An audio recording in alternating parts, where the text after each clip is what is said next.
Ripley vs. Liv Morgan feud has officially overstayed its welcome. Hello viewers, welcome to my channel. I am Amy, have a nice day. For the WWE family latest news update, please subscribe the channel and press the bell icon. For much of 2024, Rhea Ripley and Liv Morgan have been at each other's throats, feuding over the love of Dominic Mysterio and over the Women's World Championship on Monday Night Raw. Whilst long-term feuds have become a highlight of the Triple H creative era of WWE, this is an instance of it really not working. Ever since Liv Morgan attacked Ripley on the post-WrestleMania episode of Raw, this storyline has been ongoing. Fast forward many months later, and the storyline is still playing out, but it is safe to say that it has now overstayed its welcome and desperately needs to end. Dominic Mysterio's conflict and eventual alignment with Liv Morgan was something that was well done, but the brunt of this storytelling was told in the period of time when Rhea Ripley was off WB programming due to being injured. After WrestleMania 40, Liv Morgan attacked Ripley, legitimately injuring her and forcing her into vacating the Women's World Championship.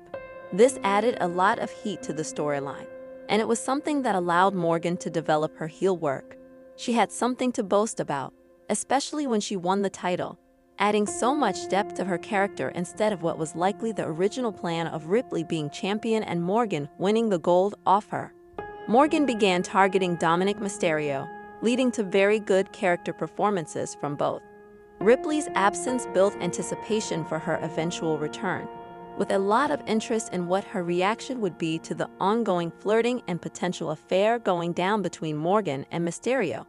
The moment Ripley returned, the feud actually began going downhill.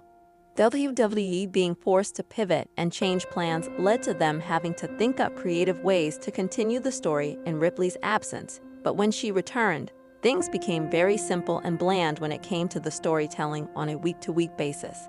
It should be a sign that something isn't working when the best part of this whole storyline came when Morgan and Ripley were not directly interacting.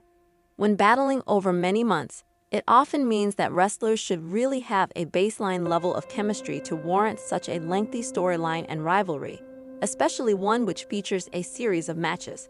The likes of Bret Hart versus Shawn Michaels, John Cena versus CM Punk, and Randy Orton versus Christian were examples of brilliant chemistry being shown over a match series. Unfortunately, Ripley and Morgan don't have magic in-ring chemistry, and they have yet to have a memorable match. Their first battle came at SummerSlam, and it simply felt as though there was something wrong with the pace of the bout, with the technical work not being all that great.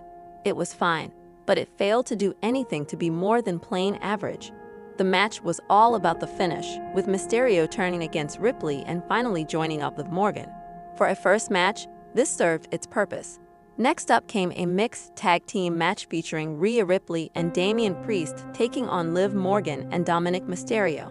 This had a much better pace, but the best parts of this match was when it was centered around Ripley and Mysterio, and not Ripley and Morgan.